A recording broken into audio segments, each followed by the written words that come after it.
Perkenalkan, kami dari kelompok 6 ingin mempresentasikan materi forecasting dan anggaran penjualan mata kuliah penganggaran perusahaan dengan dosen pengampu Bapak Joel Sabadri, SENM. Saya Dita Amelia, NIM 21220059. Saya Kristina, NIM 21220072. Baiklah, saya akan menyampaikan materi yang pertama dari penganggaran perusahaan, yaitu forecasting. Forecasting adalah cara untuk mengukur atau menaksir kondisi bisnis di masa yang akan datang. Pengukuran ini dilakukan secara kuantitatif dan secara kualitatif. Pengukuran secara kuantitatif menggunakan metode statistik dan matematik, sedangkan pengukuran secara kualitatif dilakukan dengan menggunakan judgement atau non-statistik. Forecasting data yang rapi meramalkan untuk masa yang akan datang. Dalam teknik forecasting terdapat dua metode. Yang pertama, metode statistik dan metode non-statistik. Dalam metode statistik terdapat dua tren. Yang pertama, analisis tren. Yang kedua, analisis korelasi. Analisis tren dibagi menjadi tiga. Yang pertama, penerapan garis tren secara bebas. Kedua, penerapan garis tren dengan setengah rata-rata. Yang ketiga, penerapan garis tren secara sistematis. Yang kedua, analisis secara korelasi. Korelasi yaitu berupa kuat atau tidaknya hubungan antara satu variabel dengan variabel lainnya, yang dimana biasanya dalam bentuk contoh X dan Y. X yang bisa mempengaruhi Y dan Y bisa dipengaruhi oleh X. Yang kedua, metode non-statistik. Metode non-statistik dibagi menjadi 4. Yang pertama, pendapatan salesman, pendapat sales manager, pendapat para ahli, dan survei konsumen. Metode statistik, metode ini unsur subjektivitas ditekan sedikit mungkin. Perhitungan lebih dirasakan pada data objektif seperti analisis tren dan analisis korelasi. Analisis korelasi digunakan untuk menggali hubungan sebab akibat antara beberapa variabel. Bila koefisien korelasi menunjukkan angka plus minus 1 atau mendekati 1, berarti pengaruh variabel independence atau X terdapat variabel dependence atau Y adalah besar, baik positif maupun negatif. Tetapi, bila koefisien korelasi menunjukkan angka mendekati 0, maka pengaruh tersebut kecil sekali. Tingkat korelasi dan kekuatan hubungan. Tingkat korelasi yang pertama 0,00 sampai dengan 0,199, yang berarti tingkat hubungannya sangat lemah. Kedua, 0,20 sampai 0,399, yang berarti tingkat hubungannya lemah. Yang ketiga, 0,40 sampai 0,599, yang berarti tingkat hubungannya cukup. Yang keempat, 0,60 sampai 0,799, yang berarti tingkat hubungannya kuat.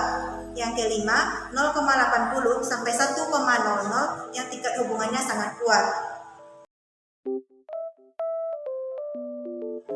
Baiklah, kita masukkan ke rumus analisis korelasi, yang dimana R sama dengan N dalam kurung sigma XY kurang sigma X dikali sigma Y dibagi akar dalam kurung N sigma X kuadrat dikurang dalam kurung sigma X kuadrat dikali N sigma Y kuadrat dikurang sigma Y pangkat 2. Di sini N-nya ini adalah jumlah total dari tahun yang dimasukkan dalam tabel, yang dimana 2000, 2001, 2002, 2003, 2004, yang berarti ada 5 tahun. N sama dengan 5. Untuk sigma XY ini adalah total dari dalam tabel sigma XY, yang berarti sigma XY-nya di sini sigma adalah 3900. Dimasukin di sini 3900. Sigma X yang dalam tabel total dari sigma X adalah 25 dan sigma Y adalah 760. Dibagi akar N-nya adalah 5, sigma X kuadrat yaitu 135 di dalam tabel.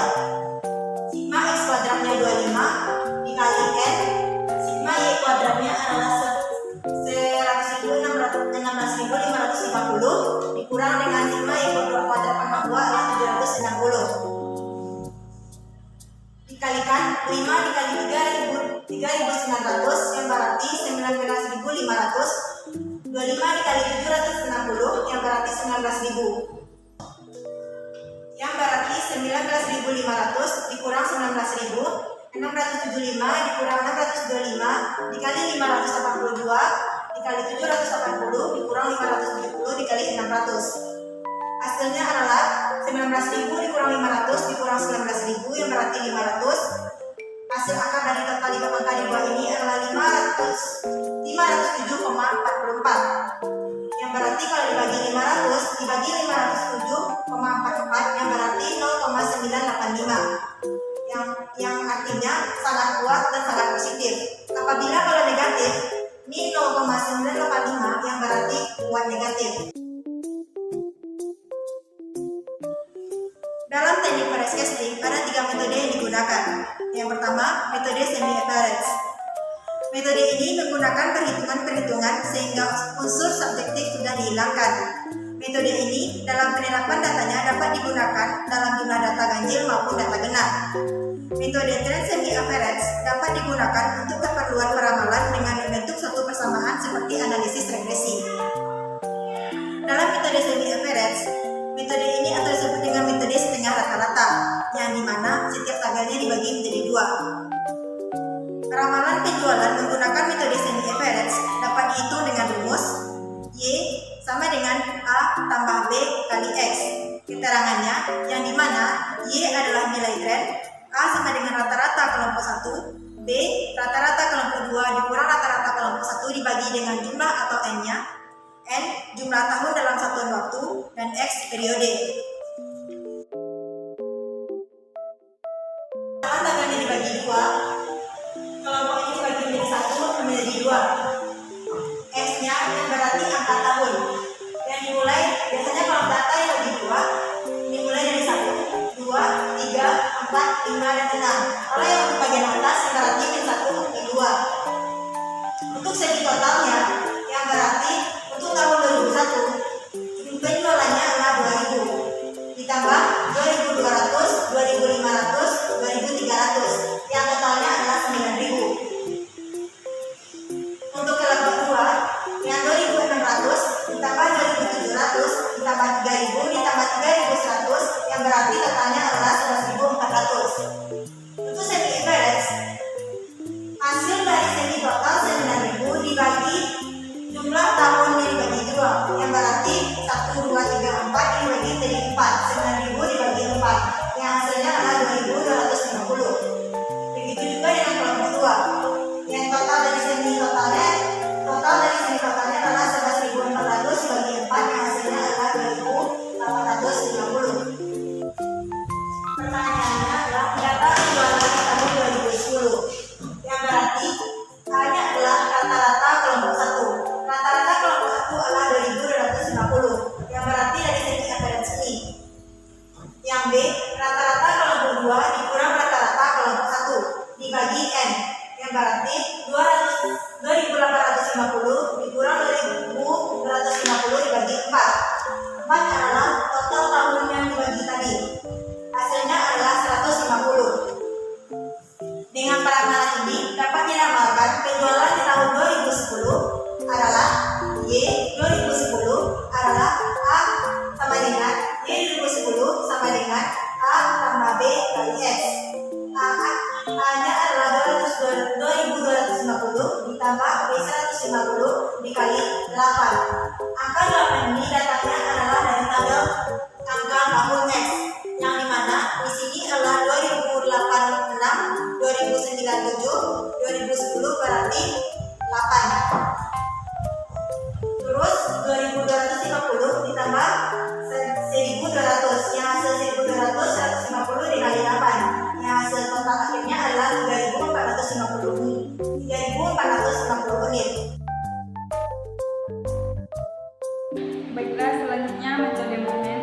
Yang pertama, metode tren momen merupakan metode untuk mencari garis tren dengan penghitungan statistika dan matematika tertentu guna mengetahui fungsi garis lurus sebagai pengganti garis patah-patah yang dibentuk oleh data historis. Yang kedua, penetapan metode ini tidak mensyaratkan jumlah data guna. Yang pertama, Y sama dengan A tambah BX Yang kedua,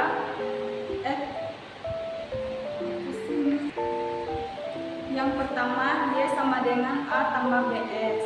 Yang kedua, sigma Y sama dengan AN tambah B sigma X. Yang ketiga, sigma XY sama dengan A sigma X ditambah B sigma X2. Keterangan yang pertama, Y sama dengan variabel terikat. Yang kedua, X sama dengan variabel bebas. Yang ketiga, A sama dengan nilai konstan. Yang kedua, B sama dengan koefisien arah regresi. Yang ketiga, N sama dengan banyaknya data. X 0, 1, 2, 3, 4, 5, 6, 7 jumlahnya 28. X-nya berarti dikali Y.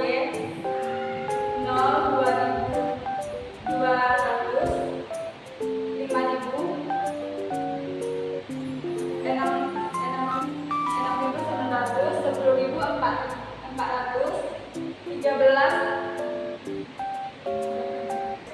13.500, 18.000, 21.700. Jadi 77.700. S2 0, 1, 4, 9, 16, 25, 36, 49. Berarti jumlahnya 140. Pertanyaan data penjualan tahun 2004. Jawabannya sigma Y sama dengan AN ditambah B sigma X. Sigma XY sama dengan A sigma X ditambah B sigma X2.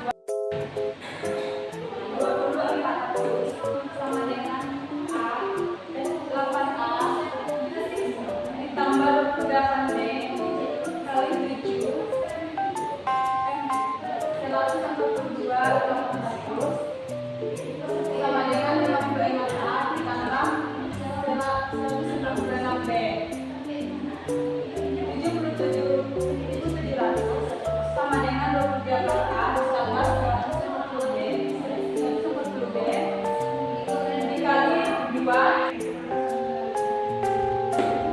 dari sini ya. 77.700 sama dengan 28A ditambah 150B dikali 2 sama dikali 2 155.400 sama dengan 56A ditambah 280B dikurang 12.600 sama dengan min 84B. B sama dengan 120. Sigma Y sama dengan AN ditambah B sigma X.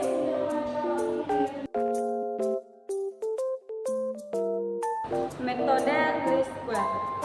Satu, metode ini menggunakan data yang sederhana sesuai dengan data yang telah tersedia, dan juga penggunaan metode ini akan sangat memudahkan bagi perusahaan karena perhitungan yang sangat mudah, sehingga perusahaan akan lebih mudah menerapkan metode ini sebagai alat untuk menyusun penjualan.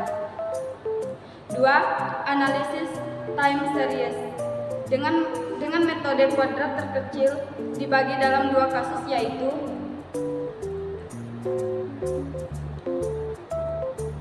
yang ketiga, kasus data genap dan kasus data ganjil. Ramalan penjualan menggunakan metode kuadrat terkecil. Metode rasio. Data ganjil. Tahun Y, X, XY, X2, tahun 2001, 2002, 2003, 2004, 2005, 2006, 2007, 2008, 2009. Nah, Y 200, 245, 240, 275, 285, 300, 290, 300, 315.310. Jumlahnya 2.460. X min 4 min 3 min 2 min 1 0 1 2 3 4. X kuadrat 16 9 4 1 0 1 4 9 16. Jumlah semuanya 60. Perhitungannya adalah A sama dengan sigma Y per N sama dengan 2.460 per 9 sama dengan 273,33. B sama dengan sigma X Y per sigma kuadrat sama dengan 7 per 60 sama dengan 12,92. Dengan persamaan ini dapat diramalkan penjualan tahun 2010. Y 2010 sama dengan 273,33 ditambah 12,92 X sama dengan 273,33 ditambah 12,92 kali 5 sama dengan 337,93 unit. Baiklah, saya akan menyampaikan materi yang kedua, yaitu anggaran penjualan. Anggaran penjualan adalah budget yang direncanakan secara lebih terperinci penjualan perusahaan selama periode yang akan datang, yang di dalamnya meliputi rencana tentang jenis atau kualitas barang yang akan dijual, jumlah atau kuantitas, harga barang, waktu penjualan, serta tempat atau daerah penjualan. Kegunaan dari anggaran penjualan. Ada 4 kegunaan dari anggaran penjualan, yaitu yang pertama, sebagai pedoman kerja, kedua, sebagai alat koordinasi, ketiga, sebagai pengawasan kerja, yang keempat, sebagai dasar bagi penyusunan anggaran-anggaran lainnya. Hal-hal yang perlu diperhatikan di dalam penyusunan anggaran penjualan dibagi menjadi 5. Yang pertama, rincian jumlah dan jenis produk perusahaan, kedua, rincian daerah pemasaran, ketiga, diskriminasi harga, yang keempat, potongan harga, dan yang kelima, rincian penjualan bulanan.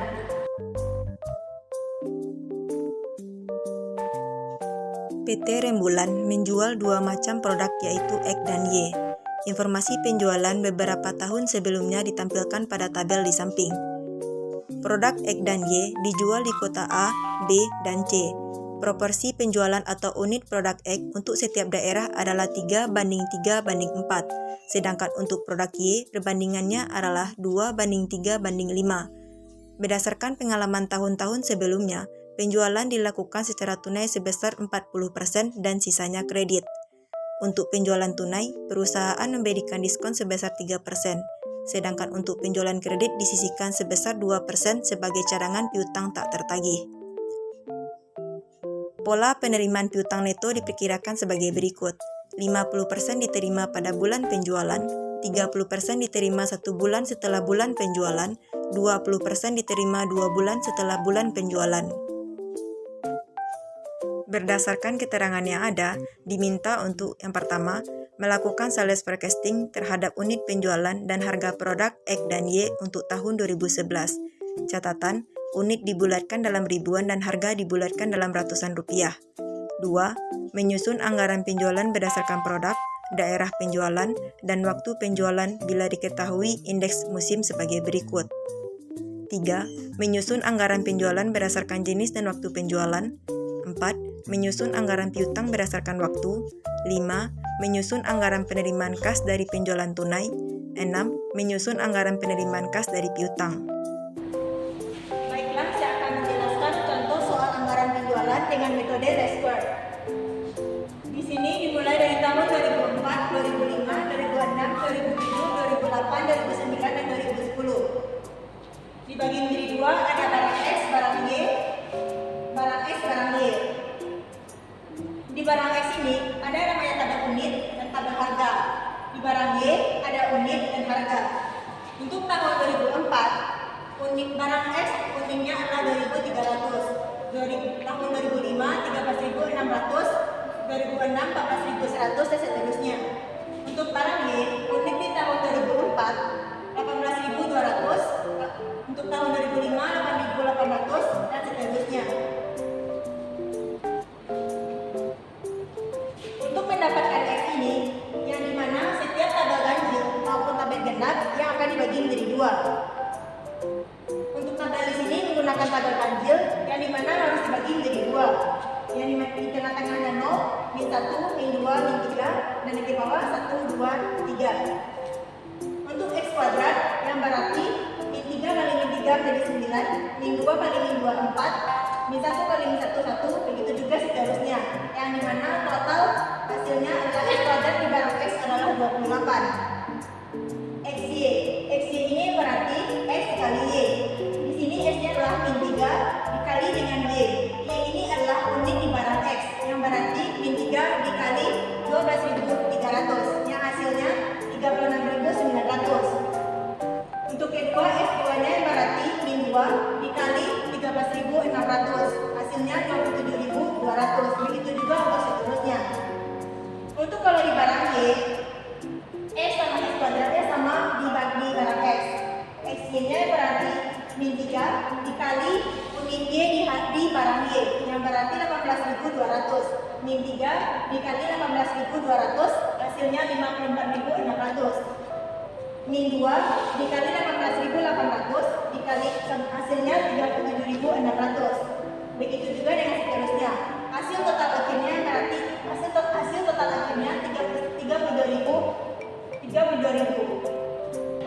Baiklah, sesuai dengan perintah soal yang dimana kita menjelaskan terlebih dahulu barang X atau unitnya.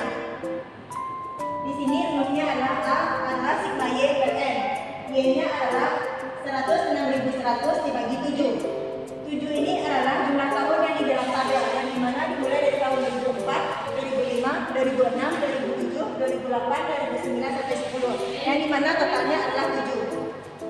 Dapat hasilnya adalah 15,1571 yang digenapkan menjadi 15.000. Yang B rumusnya adalah sigma XY per sigma X kuadrat.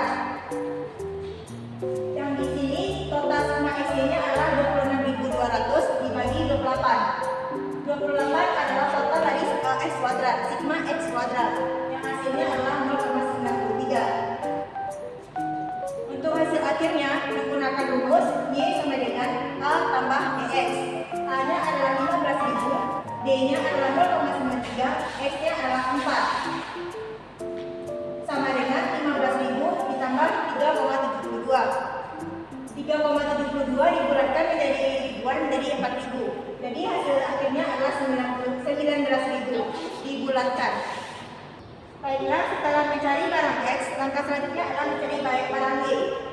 Yang dimana A sama dengan sigma Y per N sama dengan 148,100 yang didapatkan dari unit total unit barang Y 148,100 dibagi menjadi 7 hasil sama dengan 157,14 jika dibulatkan menjadi 21.000. D-nya adalah sigma XY dibagi sigma X kuadrat sama dengan 32.000 dibagi 28 sama dengan 1,1146. Untuk hasil akhirnya rumusnya adalah Y sama dengan A tambah DX. A-nya adalah 21.000 ditambah 1,146 dikali 4 sama dengan 21.000 ditambah 4.678 sama dengan menjadi 26.000 dibulatkan. Baiklah, untuk barang X dengan metode Maxwell, di sini ada tabel barang X, daerah A, B, dan C, unitnya, perbandingan, dan nilai. Perbandingan ini seperti yang di soal 3, 3, 4, totalnya 10. Untuk mendapatkan nilai 5.700, di mana 3 dibagi 10 dikali 19.000 hasilnya 5.700.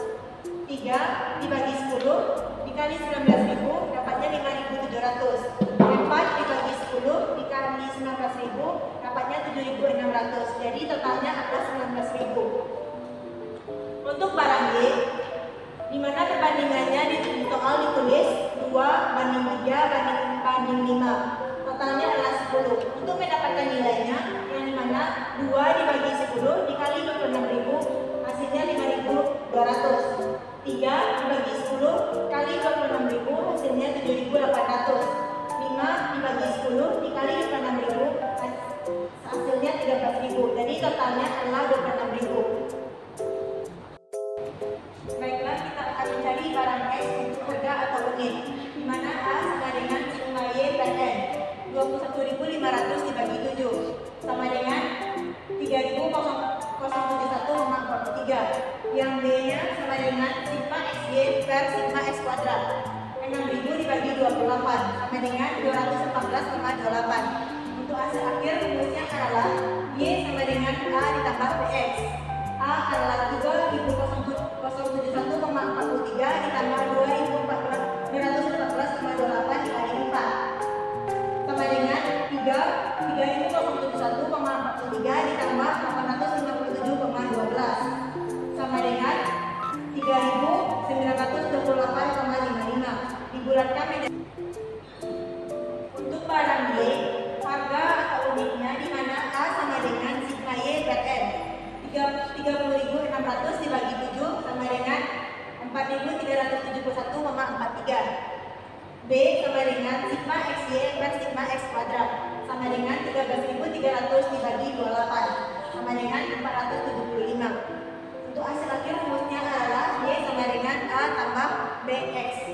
B-nya adalah 4.371,43 ditambah 475 dikali 4 sama dengan 4.371,43 ditambah 1.900 sama dengan 6.271,43 jika dibulatkan menjadi 6.300. Untuk anggaran penjualan berdasarkan produk, daerah penjualan, dan waktu penjualan bisa dilihat dari tabel yang ditampilkan, yang dimana di sana tertera bulan dan indeksnya, bulan dari Januari sampai Desember, dan indeks seperti yang dijabarkan di dalam soal sebelumnya. Untuk mencari angka unit di daerah A, di mana di bulan Januari indeksnya adalah 82 dibagi dengan total indeksnya adalah 1.200 dikali dengan total unit 5.700, yang hasilnya adalah 389,50 indeks di bulan Januari. Untuk bulan-bulan berikutnya sama seperti di bulan Januari. Untuk harga di daerah A, yang dimana sudah dijelaskan sebelumnya. Untuk jumlah, yaitu unit dikali harga. 389,50 dikali 3.900 sama dengan 1.519.050. Untuk mencari unit di daerah B, yang dimana indeksnya 82 di bulan Januari dibagi 1.200 dikali dengan total unit di daerah B, yaitu 5.700. Hasilnya adalah 389,50. Begitu juga dengan bulan seterusnya. Untuk harga di daerah B seperti yang sudah dijelaskan sebelumnya. Untuk mencari jumlah di daerah B sama seperti di daerah A, yang dimana unit dikali dengan harga. Untuk unit di daerah C, yang dimana indeks di bulan Januari 82 dibagi 1.200 dikali dengan total unit 7.600. Hasilnya adalah 519,33. Untuk jumlah yaitu unit dikali dengan harga. Langkah selanjutnya mencari barang Y, yang dimana sebelumnya kita mencari barang X. Barang Y di daerah A, unitnya yaitu indeks di bulan Januari dibagi dengan total indeks dikali dengan total unit di daerah A. Untuk harga sudah dijelaskan sebelumnya. Jumlahnya di daerah A unit dikali dengan harga. Begitu juga dengan daerah B dan daerah C. Total penjualan perusahaan didapatkan dari jumlah di setiap daerah. Berikutnya, ada anggaran penjualan berdasarkan jenis dan waktu penjualan. Ada bulan Januari sampai bulan Desember, tunai, kredit, dan total. Seperti dibilang pada soal sebelumnya bahwa penjualan dilakukan secara tunai 40% dan sisanya kredit 60%. Mendapatkan angka di tabel tunai yaitu 6.502.600 di bulan Januari tersebut, yang didapatkan dari 40% dikali dengan total penilaian yang terdapat dalam tabel indeks sebelumnya di bulan Januari, yaitu 16.256.500. Yang berarti 40% dikali 16.256.500 sama dengan 6.502.600. Begitu juga dengan bulan-bulan berikutnya. Angka di kredit di bulan Januari 9.753.900 didapatkan dari 60% dikali dengan total penilaian indeks sebelumnya di bulan Januari, yaitu 16.256.500. Yang berarti 60% dikali 16.256.500 sama dengan 9.753.900. Begitu juga dengan bulan-bulan berikutnya. Untuk totalnya yaitu tunai ditambah dengan kredit. Di bulan Januari 6.502.600 ditambah 9.753.900 sama dengan totalnya adalah 16.256.500. Begitu juga dengan total bulan-bulan berikutnya. Total tunai 95.160.000, total kredit 142.740.000, jadi total secara keseluruhan adalah 237.900.000. Berikutnya ada anggaran piutang berdasarkan waktu. Ada bulan Januari sampai bulan Desember, jumlah piutang, penyisihan, dan piutang neto. Angka jumlah piutang didapatkan dari tabel kredit sebelumnya di anggaran penjualan berdasarkan jenis dan waktu penjualan. Untuk penyisihan yang berarti 2% dikali dengan jumlah piutang. Seperti di bulan Januari, 2% dikali 9.753.900 sama dengan 195,078. Begitu juga dengan bulan-bulan berikutnya di tabel penyisihan. Piutang neto didapatkan dari jumlah piutang dikurang dengan penyisihan. Seperti di bulan Januari, 9.753.900 dikurang 195,078 sama dengan 9.558.822. Begitu juga dengan bulan-bulan berikutnya. Untuk totalnya, jumlah piutang totalnya adalah 142.740, penyisihan totalnya 2.854.800, piutang neto 139.885.200. Total di piutang neto didapatkan dari jumlah piutang dikurang dengan penyisihan, bukan dari jumlah Januari sampai Desember di piutang neto. Selanjutnya, ada anggaran penerimaan kas dari penjualan tunai. Ada bulan Januari sampai Desember, jumlah piutang, penyisihan 3%, piutang neto. Penyisihan 3% terdapat dari soal sebelumnya yang dimana perusahaan memberikan diskon sebesar 3%. Jumlah piutang didapatkan dari penjualan tunai dari tabel sebelumnya. Untuk penyisihan, 3% dikali dengan jumlah piutang. Misalnya di bulan Januari 3% dikali 6.502.600 sama dengan 195,078. Begitu juga dengan bulan-bulan berikutnya. Untuk piutang neto, jumlah piutang dikurang dengan penyisihan. Total jumlah piutang 95.160.000, total penyisihan 2.854.800 dan total piutang neto 92.305.200. Total piutang neto didapatkan dari jumlah piutang dikurang dengan penyisihan. Selanjutnya, anggaran penerimaan kas dari piutang. Ada bulan Januari sampai Desember, piutang neto tahun yang akan datang. Piutang neto didapatkan dari tabel sebelumnya. Keterangan dari soal sebelumnya bahwa pola penerimaan piutang neto diperkirakan 50% diterima pada bulan penjualan, 30% diterima 1 bulan setelah bulan penjualan, 20% diterima 2 bulan setelah bulan penjualan. Pada bulan pertama, 4.779.411 didapatkan dari 50% dikali dengan piutang neto 9.558.822. Untuk bulan kedua, 30% dikali dengan piutang neto 9.558.082. Untuk bulan ketiga, 1.911.764 didapatkan dari 20% dikali dengan piutang neto 9.558.822.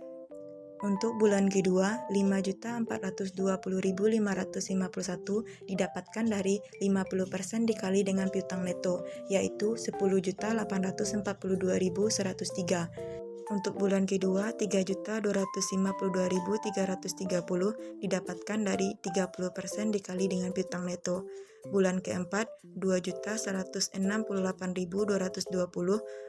didapatkan dari 20% dikali dengan piutang neto. Begitu juga dengan bulan-bulan berikutnya. Untuk di tahun yang akan datang didapatkan 4.954.267, yaitu dari piutang neto 9.908.535 dikurangi dengan angka di bulan Desember 4.954.267. Jadi total secara keseluruhan di tahun yang akan datang 7.635.401.